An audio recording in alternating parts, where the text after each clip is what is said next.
नवंबर का महीना वृश्चिक राशि वाले लोगों के लिए कैसा होने वाला है। नमस्कार मित्रों, आप सभी का हार्दिक स्वागत है मेरे चैनल पर। कृपया आप चैनल पर पहली बार हो तो प्लीज चैनल को सब्सक्राइब जरूर कीजिएगा। आज की इस वीडियो में मैं बात करने वाली हूँ वृश्चिक राशि के लोगों के लिए इस नवंबर माह के राशिफल के बारे में। इस महीने में जो ग्रहों की पोजीशन होने वाली है उसका प्रभाव आपके जीवन के हर क्षेत्र में किस तरह से मिलने वाला है। तो सबसे पहले तो हम ग्रहों की स्थिति की बात कर लेंगे कि कौन सा ग्रह आपकी कुंडली के किस भाव में है और वो किस तरह के रिजल्ट दे रहा है। पॉजिटिव रिजल्ट क्या होंगे, नेगेटिव रिजल्ट क्या होंगे, किन चीजों से लाभ मिलेगा और किन चीजों में सावधानी रखनी है। साथ में वीडियो के अंत में उपाय के बारे में भी चर्चा होगी। तो वृश्चिक राशि की मैं बात कर रही हूं। आप देखिए, वृश्चिक राशि की जो ये नवंबर का महीना है, अब वृश्चिक राशि के जो स्वामी होते हैं वो होते हैं मंगल देव। और मंगल अभी कहाँ है? मंगल अभी नीचस्थ अवस्था में बैठे हुए हैं कर्क राशि में, आपके भाग्य भाव में। देखिए, किसी भी कुंडली का अगर राशि का स्वामी ये लग्न होता है, अगर लग्न का स्वामी नीच में होता है तो बहुत अच्छा तो नहीं माना जाता है। अगर बाकी ग्रहों की पोजीशन देखी जाए, ये नीच अवस्था में ही रहेंगे मंगल पूरे महीने में, लेकिन आपके लग्न में शुक्र और बुध की युति है जो लक्ष्मी नारायण योग का निर्माण किए हुए हैं। और ये युति रहेगी 7 नवंबर तक, क्योंकि 7 नवंबर को शुक्र का राशि परिवर्तन हो जाएगा आपके द्वितीय भाव में। इसके बाद शनि आपके चतुर्थ भाव में बैठे हुए हैं और यहाँ वक्रस्थ अवस्था में बैठे हुए हैं। आने वाले 15 तारीख को 15 नवंबर को शनि मार्गी हो जाएंगे और शनि का मार्गी होना कई तरह के परिवर्तन भी लेकर आएगा। राहु आपके पंचम स्थान में बैठे हुए हैं और यही पंचम स्थान में रहेंगे। इसके बाद गुरु आपके सप्तम भाव में बैठे हुए हैं। यहाँ पर मैं आपको बता दूं कि बहुत अच्छा योग बना हुआ है जो इस महीने में बहुत खास रहने वाला है। कई ग्रहों की जो पोजीशन है वो बहुत शुभ होने वाली है। जब शुक्र का राशि परिवर्तन आपके द्वितीय भाव में होगा 7 नवंबर को, तब एक बड़ा उत्तम योग का निर्माण होगा, क्योंकि ये गुरु की राशि है और गुरु की राशि में शुक्र जाएंगे और शुक्र की राशि में गुरु पहले से बैठेंगे वक्रस्थ अवस्था में। तो ये परिवर्तन योग का निर्माण हो जाएगा, यानी कि शुक्र की राशि में गुरु और गुरु की राशि में शुक्र एक दूसरे की राशि में परिवर्तन योग है। भले द्वितीय भाव मार्केश होता है, सप्तम भाव मार्केश होता है, लेकिन इनका स्थान परिवर्तन बहुत ही शुभ माने गए। इसका रिजल्ट आपको पूरे इस महीने में देखने को मिलेगा। उसके बाद हम आप देखते हैं आपका 11 भाव, वहां केतु बैठे हैं और आपका जो 12वां भाव है वहां सूर्य नीच अवस्था में बैठे हुए हैं 16 नवंबर तक। और 16 नवंबर को वो राशि परिवर्तन करके आपके लग्न में आ जाएंगे और बुध के साथ आकर बुधादित्य योग का निर्माण करेंगे। तो कुछ इस तरह से ग्रह की स्थिति है। अब जो ये ग्रहों की स्थिति है ये कैसा रिजल्ट देगी आपके लिए, सबसे पहले बात यहाँ करते हैं आपके लग्न के स्वामी की, जो कि मंगल देव हैं और नीच राशि में आपके भाग्य भाव में बैठे हुए हैं। भाग्य भाव में बैठे हुए हैं तो भाग्य भाव में मंगल का होना उतना ज्यादा नुकसानदायक आपके लिए नहीं होने वाला। हालांकि हेल्थ को प्रभावित जरूर करेगा, हेल्थ इशू तो देगा, लेकिन ये इसकी वजह से आपको क्या कुछ मिलने वाला है, इसकी वजह से जो लग्न का स्वामी है और लग्न में 2 ग्रह बैठे हुए हैं, तो ये आपके लिए, आपके करियर के लिए कह सकते हैं 16 नवंबर के बाद की स्थितियों को बहुत अच्छा निर्मित करेगा। इस बात को अगर हम 2 पार्ट में बांटें तो ये 16 नवंबर तक, 16 नवंबर से पहले तो नीच के हो जाएंगे। अगर जो लोग प्रशासनिक सेवा में है उनके लिए 16 नवंबर के बाद का समय सबसे शुभ होने वाला है, बहुत उत्तम जिसे कह सकते हैं। ये आपके करियर भाव के स्वामी सूर्य हैं, अभी तो नीच अवस्था में है 12वें भाव में। अभी आपको आपके अपने काम काज का उतना लाभ नहीं मिल पा रहा है। जो आप काम कर रहे हैं नाम किसी और को मिल रहा होगा, आपके काम की उतनी प्रशंसा नहीं हो पा रही हो, एफर्ट आपको नहीं मिल पा रहा है, तो कुछ न कुछ दिक्कतें आ रही है। तो ये 16 नवंबर के बाद ठीक हो जाएगी। प्रशासनिक कार्य यानी गवर्नमेंट जॉब या जो भी सर्विस है उनके लिए 16 नवंबर के बाद स्थितियां बहुत अच्छी होगी। आपकी कामकाज की स्थिति अच्छी बनेगी। 16 नवंबर के बाद जॉब के लिए अच्छे हैं। साथ में शनि भी सामने बैठे हुए हैं, वक्री अवस्था में है, तो देख रहे हैं आपके 10वें भाव को, जिसके कारक भी होते हैं।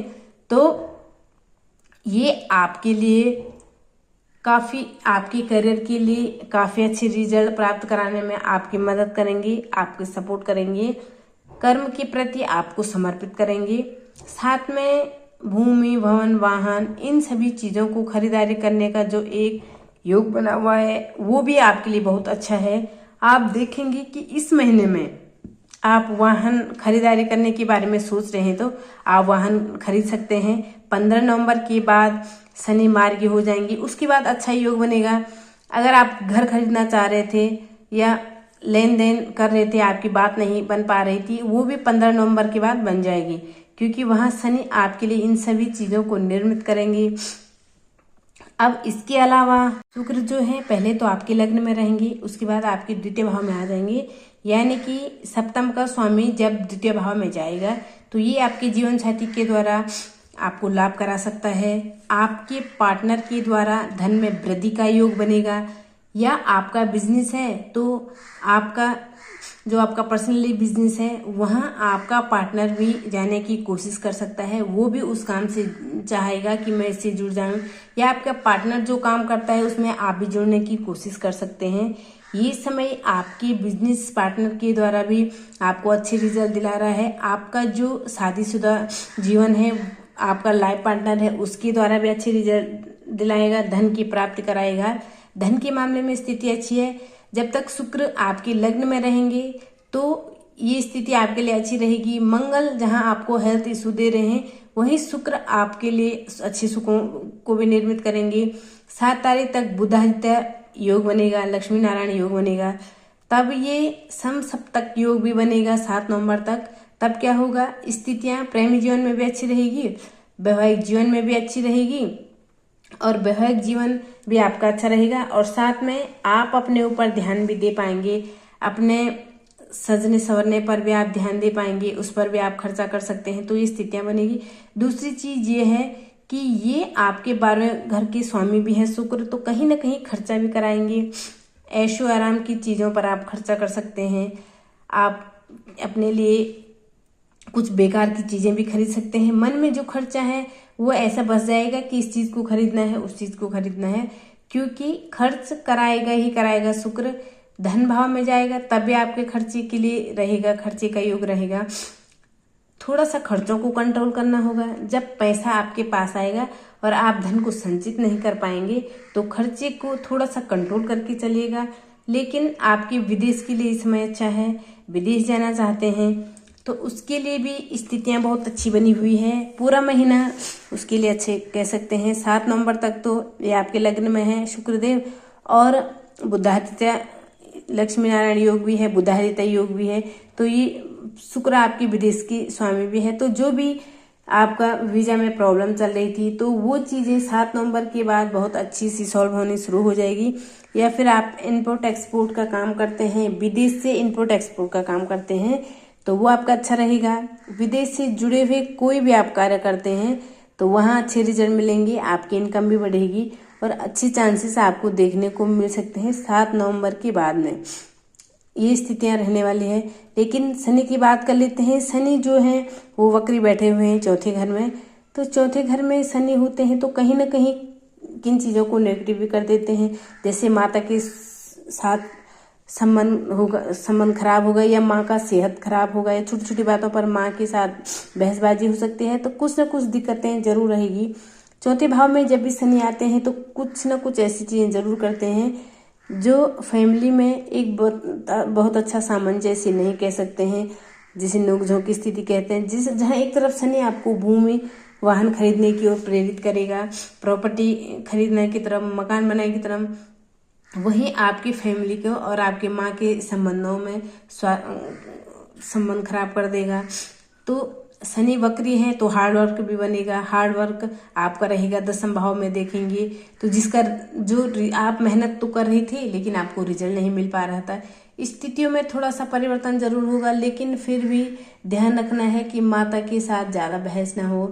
कई बार होता है कि हम रिश्तों को बचाने के लिए या रिश्तों को अच्छा रखने के लिए एफर्ट डाल देते हैं, तो वही चीज़ें आपको करनी है, क्योंकि आप भी अपनी जगह ठीक हैं और हो सकता है वो भी अपनी जगह ठीक है, लेकिन ये सामंजस्य नहीं बन पा रहा है। दोनों एक दूसरे की जगह ठीक है, लेकिन तब भी स्थिति अच्छी नहीं है, तो आपको संयम और धैर्य के साथ पेश आना है, चीज़ों को बैलेंस करके चलाना है। अगर आपने ये इसमें बैलेंस करके निकाल दिया तो आप खुद को संवार सकते हैं।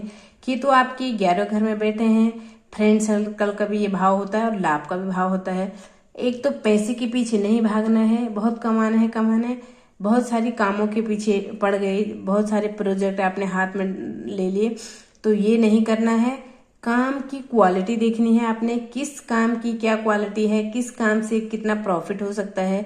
ज़्यादा चीज़ें हाथ में लेने से अच्छा है कि एक ही चीज़ पर फोकस रखें, क्वालिटी देखनी है। और दूसरा, अपने फ्रेंड्स अच्छे बनाने हैं, क्योंकि ये फ्रेंड सर्कल और नेबर का भी होता है, तो फ्रेंड्स की गिनती नहीं बढ़ानी है, या मेरे उन फ्रेंडों को बनाना है जो वाकई में आपके साथ मित्रता का भाव रखें, जो आपको अच्छी सलाह दें। वहाँ भी क्वालिटी देखनी है, तो इस चीज़ का अच्छे से ध्यान रखना है। कई फ्रेंड होते हैं कि जो आपको दूसरे की दिशा में लेके चलते हैं, करना आप कुछ और चाहते हैं लेकिन आपकी दिशा ही बदल देते हैं, तो ऐसी चीज़ों को थोड़ा सा ध्यान रखना है। केतु यहाँ बैठे हुए हैं। राहु की बात करें तो राहु पंचम स्थान में है। वैसे तो प्रेमी जीवन के लिए ठीक है, लेकिन प्रेमी जीवन में किसी तीसरे की एंट्री से गलत फहमियाँ हो सकती है, शक कर सकते हैं, या शक होगा, या तीसरे की चुगली से, तीसरे की एंट्री से या बातों से दोनों के बीच में गलत फहमी पैदा हो सकती है। तो किसी तीसरे को अपने बीच में आने ही ना दें, और साथ में शक की भावनाओं को दूर करें, सच्चाई जानें और शक की भावनाओं को दूर करें, इस चीज़ का ध्यान रखें।